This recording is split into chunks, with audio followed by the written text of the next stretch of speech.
Ganito po pag-adjust ng rotation. Ito pong machine, itong motor, kung naka high speed ang ikot niya, switch on nyo, i-confirm nyo kung naka high speed nga, paandarin nyo na nyo yung ikot niya. Katulad niya, ng ikot niya ay papunta rito, pag ganito. So pang high speed yan.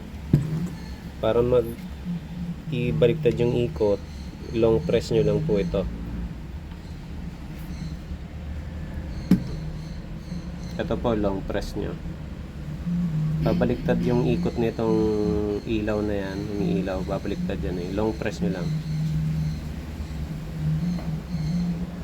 Ayan, bumaliktad na yung ikot nya. Pati yung rotation ng pulley, bumaliktad na rin ho yan. Check lang natin kung talagang bumaliktad na.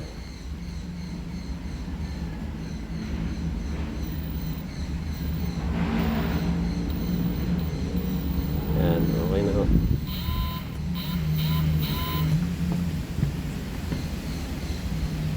Pwede nyo nang gamitin yan pang etching.